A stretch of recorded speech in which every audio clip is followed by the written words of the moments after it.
Hello students, I hope you all are doing well. Welcome to my YouTube channel. Now let's start with a new chapter, संधि शारीर arthrology. Last lecture में हमने बात की थी अस्थियों के बारे में, बोन्स के बारे में हमने पढ़ा था, हमने स्टडी की थी। अब हम बात करेंगे संधि के बारे में कि संधि क्या है। तो गाइस, संधि study of the joint called arthrology. पहले तो ये जानना आपको ज़रूरी है कि अगर हमसे पूछा जाता है आर्थ्रोलॉजी क्या है तो हम बोलेंगे स्टडी ऑफ द जॉइंट। अब आयुर्वेद के अनुसार संधि किसे कहा गया है? संधि हम मॉडर्न में जॉइंट्स को बोलते हैं इंग्लिश में, लेकिन आयुर्वेद के अनुसार, यहाँ हम आयुर्वेद के अकॉर्डिंग बात करेंगे सारी कि आयुर्वेद के अनुसार संधि किसे कहा गया है। तो एक श्लोक है इसके लिए छोटा सा, अस्थि संयोग स्थानम। अस्थि के जुड़ने की जगह को संधि कहते हैं, अस्थि संयोग स्थानम। तो अस्थि संयोग स्थान को संधि कहा जाता है। अब आती है अस्थि संधि। तो अस्थि संधि की डेफिनेशन क्या है? जब दो या दो से अधिक अस्थियों के किनारे, अस्थि मतलब बोन्स, ठीक है, तो जब दो या दो से अधिक अस्थियों के किनारे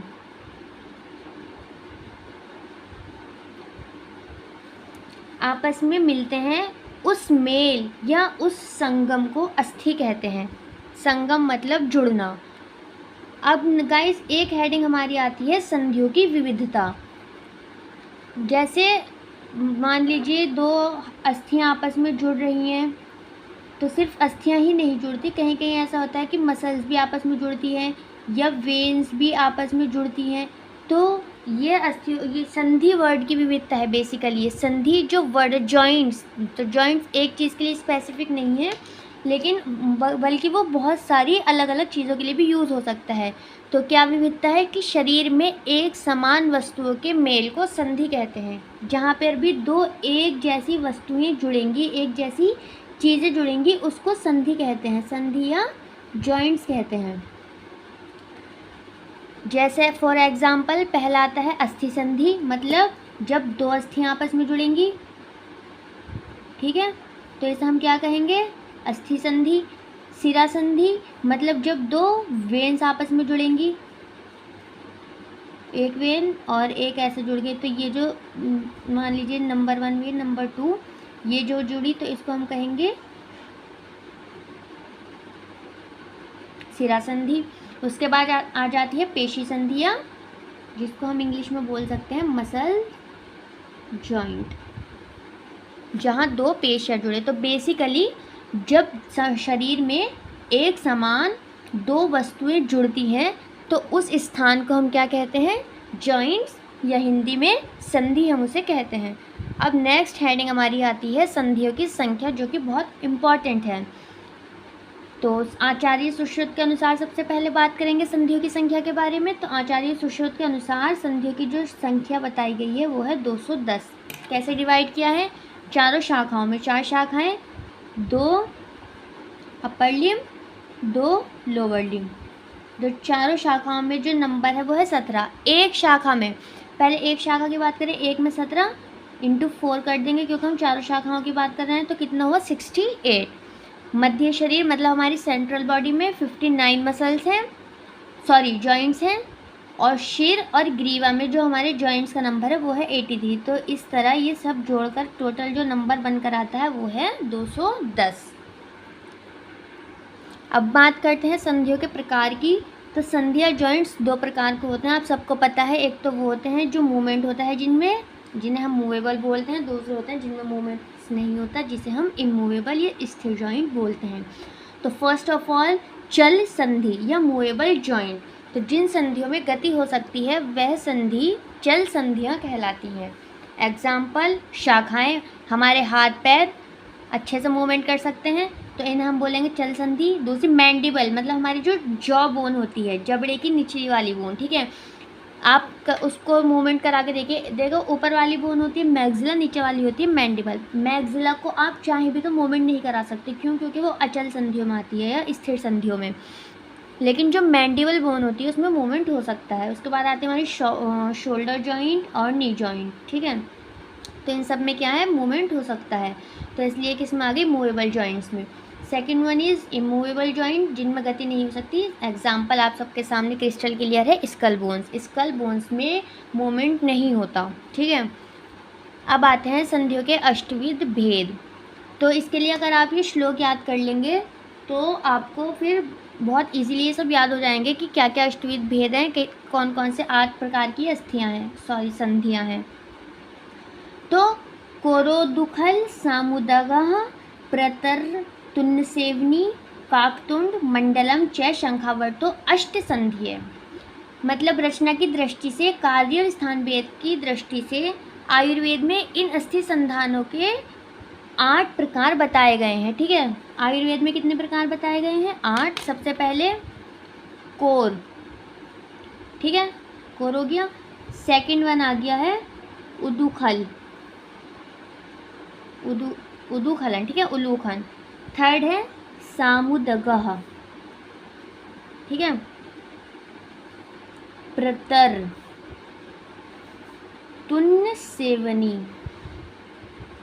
काकतुंड जिसे हम क्या कहते हैं, वायस्तुंड, मंडलम, मंडल, शंखावर्तो, शंखावर्त। अष्ट संधियाँ 8 प्रकार की संधि हैं, ठीक है। बहुत इजी है, पूरा श्लोक में ही नाम है, तो आप इजीली याद कर सकते हैं। कोरोदुखल, सामुदगः, प्रतर, तुन्नसेवनी, काकतुंड, मंडलम च शंखावर्त, अष्ट संधि बहुत इजी है। तो अब हम इनको एक्सप्लेन करेंगे या इनको और डिटेल में स्टडी करेंगे कि ये क्या क्या संधियाँ और कहाँ कहाँ पाई जाती हैं। तो सबसे पहली हमारी संधि थी कोर संधि, जिसे हम बोलते हैं हिंज जॉइंट। बहुत ही इजी तरीके से मैं आपको बताऊंगी, बस आपको एक बार ध्यान से समझना है, फिर आपको दोबारा देखने की भी ज़रूरत नहीं पड़ेगी। तो हिंज जॉइंट आप इसको समझिए एक दरवाजे के एग्जाम्पल से। दरवाजे की वाड़ होता है गेट मेनली जिसे हम बोलते हैं। जैसे गेट को यहाँ पर ये हमारी चौखट और ये दरवाज़ा, तो गेट में यहाँ पे कब्जे लगे हुए होते हैं जिससे गेट कंट्रोल होता है।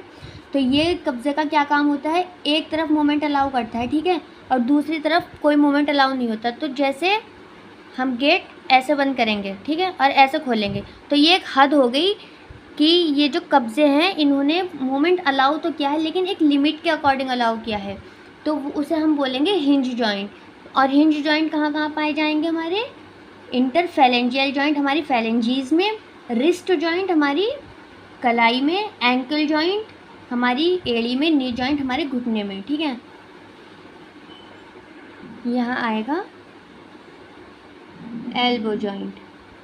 तो आप अपनी जो एल्बो है उसका जॉइंट देखिए, ऐसा मूवमेंट अलाउ होता है, एक साइड मूवमेंट मतलब फ्लेक्शन कर सकते हैं, सिर्फ हमारा हाथ ऊपर जा सकता है शोल्डर तक, लेकिन हमारा हाथ अगर हम पीछे की साइड से ऊपर करेंगे तो नहीं आएगा, बल्कि एक जगह आकर रुक जाएगा। तो ये जो जॉइंट्स है, ये आप अपनी फेलेंजीज है ऐसे, ये हमारी फेलेंजीज ऐसे तो मुड़ सकती है, लेकिन अगर हम इन्हें पीछे को मोड़ना चाहें तो नहीं मुड़ सकती, तो इसे हम क्या कहते हैं, कब्जा संधि या हिंज जॉइंट। सेकंड हमारी आती है उलूखल, बॉल या सॉकेट जॉइंट, ठीक है। बॉल या सॉकेट जॉइंट का बहुत ही अच्छा एग्जांपल है शोल्डर जॉइंट और हिप जॉइंट और टीथ। कैसे, इसका क्या मतलब है कि एक हमारा सॉकेट टाइप हो और उसके अंदर हम कुछ फिट कर दें, ठीक है। सॉकेट मतलब कोई गड्ढी जैसी स्ट्रक्चर और उसके अंदर एक बॉल फिट हो जाए, तो वो जो मूवमेंट ऐसे होगा उसे हम कहेंगे बॉल एंड सॉकेट जॉइंट। तो ये है हमारा शोल्डर जॉइंट, जिसको हम बॉल और सॉकेट जॉइंट के एग्जांपल्स में लिखते हैं, और hip joint and teeth. Third है सामुदगः संधि या सैडल जॉइंट। जो सामुदगः संधि हम किसे कहते हैं, जो संधियाँ जो हमारे जॉइंट्स टिके रहते हैं या किसी कैप्सूल्स के समान जो है वो बने हुए होते हैं, उन्हें हम सामुदगः कहते हैं। और इसमें जुड़ने वाली दोनों जो अस्थियाँ होती हैं उनके सिरे गद्देदार होने की वजह से उनका जो स्ट्रक्चर बनती है वो एक डिबिया के समान बनती है। तो इस प्रकार की रचना को हम क्या कहेंगे, सामुदगः संधि। और इसके क्या क्या एग्जाम्पल हैं, acromioclavicular joint, sacrum, pubis, ilium, जो बेसिकली हमारी पेल्विस बोन में आ जाती है, पेल्विक बोन में। नेक्स्ट आती है हमारी प्रतर संधि या ग्लाइडिंग जॉइंट। ग्लाइडिंग जॉइंट का जो सबसे अच्छा एग्जाम्पल है आप समझिए, जैसे एक फ्लोर है, ठीक है, और इसके ऊपर ये है मॉप, पोछा, जो जिसकी मूवमेंट कैसी होती है, कभी आगे कभी पीछे। तो ये फर्श पर क्या करता है, ग्लाइड करता है, स्लाइड करता है, फिसलता है। तो इसको हम क्या, तो ये जो है हमारा ग्लाइडिंग जॉइंट का एग्जाम्पल हुआ। तो जो सर्वाइकल वर्टिब्री हमारी होती हैं और थोरेसिक वर्टिब्री होती हैं वो ऐसी रहती हैं। वर्टिब्री बेसिकली कैसे होती है, ये एक वर्टिब्री है, दूसरी वर्टिब्री, ये दोनों एक दूसरे के ऊपर मूवमेंट करते हैं। जब हम टर्न होते हैं या फिर मूवमेंट करते हैं, कैसा भी हम एक्सरसाइज करते हैं, तो हमारी जो वर्टिब्रीज हैं वो एक दूसरे के ऊपर ऐसे ही ग्लाइड करती हैं, जैसे जो मॉप होता है, जो पोछा होता है वो फर्श के ऊपर। ठीक है। उसके बाद आती है तुन्य सेवनी या सूचर्स। सूचर्स जो हमारे स्कल बोन में पाए जाते हैं, स्कल में पाए जाते हैं, या हिप बोन में, सैक्रम और कॉक्सिक्स में। सूचर्स क्या हैं, मान लीजिए ये है एक ही स्कल बोन और ये है दूसरी स्कल बोन। ठीक है। तो सूचर्स इनके बीच में ऐसे प्रेजेंट रहते हैं। ठीक है। जो बिल्कुल भी मूवेबल नहीं होते, बिल्कुल भी मूवमेंट या गति नहीं करने देते बोन्स को, इसलिए हमारी जो स्कल बोन्स होती हैं वो इमूवेबल बोन्स में आती हैं। और जो हमारी हिप बोन होती हैं वो भी मूवेबल बोन्स में आती हैं। नेक्स्ट है हमारी वायस्तुंड संधि या कॉन्डाइलर जॉइंट। इसका एग्जांपल है टेम्पोरो मैंडिबुलर जॉइंट।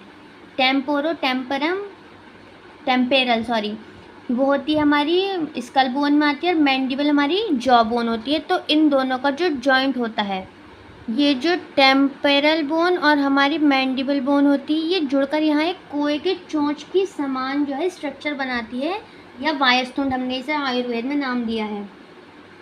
ठीक है। नेक्स्ट हमारी आती है मंडल संधि, जिसे जहाँ जो जॉइंट्स है वो राउंड शेप में होते हैं। ठीक है। उन्हें मंडल संधि कहेंगे, जिसका एग्जाम्पल है trachea, throat, heart and I.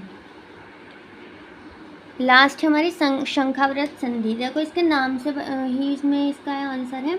जो शंख होता है, शंख के अंदर जो ऐसे घुमाव होते हैं, ठीक है, तो उसके समान जो संधि बनती है उसे हम कहते हैं शंखावृत संधि, जिसका एग्जाम्पल है ईयर। ईयर के आप एग्जाम्पल देखेंगे, कॉकलिया वगैरह की स्ट्रक्चर ऐसी होती है, तो इसलिए ईयर को इसमें रखा गया है। अब जो हमारी मॉडर्न है, मॉडर्न के अकॉर्डिंग जो हमारी लास्ट की दो संधि, एक तो शंखावृत संधि और इससे पहले जो हमने मंडल संधि पढ़ी थी, इनको संधियों में इंक्लूड नहीं करते। ठीक है। क्यों? क्योंकि ये कार्टिलेजिनस जॉइंट बनाती है मॉडर्न के अकॉर्डिंग, लेकिन आयुर्वेद में इन्हें संधि माना गया है। तो हम तो यहाँ आयुर्वेद के अकॉर्डिंग पढ़ रहे हैं, तो इसलिए हम इन्हें संधि में इंक्लूड करेंगे। अब आ जाता है इनका फंक्शनल क्लासिफिकेशन ऑफ जॉइंट। ये थोड़ा सा मॉडर्न का पार्ट है, मैंने यहाँ आपको सिर्फ समझाने के पर्पज़ से लिख दिया है। तो फंक्शनल क्लासिफिकेशन ऑफ जॉइंट क्या है, 3 टाइप के होते हैं, सिनआर्थरोसिस, एम्फीआर्थरोसिस एंड डायआर्थरोसिस। सिनआर्थरोसिस जो बिल्कुल ही मूवमेंट नहीं करते, इमूवेबल, जिनमें बिल्कुल मूवमेंट नहीं होता। तो फर्स्ट ऑफ ऑल सूचर्स जो कहाँ प्रेजेंट होते हैं, स्कल्स में, जैसे मैंने अभी आपको बताया, ये एक बोन, ये दूसरी बोन, इनके बीच में इस तरीके की जो स्ट्रक्चर होगी। उसके बाद हमारा आता है गोम्फोसिस। गोम्फोसिस का एग्जांपल होता है हमारे टीथ एंड जॉ। ठीक है। तो जिस तरह हमारे जो जॉज हैं, ये एक टीथ की स्ट्रक्चर है, और ये मैंडिबल बोन हमने ले ली। तो जैसे हमारे टीथ जॉ में एम्बेडेड रहते हैं, धसे हुए रहते हैं, तो वो गोम्फोसिस का एग्जांपल है मैंडिबल बोन में। ठीक है। ये मैं लोअर जॉ की बात कर रही हूँ, तो यहाँ मैंडिबल बोन आएगी, अपर की बात करेंगे तो मैक्सिला बोन आएगी। तो ये हमारा जो टीथ है, ये हमारे जॉ और मैंडिबल बोन में कुछ इस तरह एम्बेडेड रहते हैं।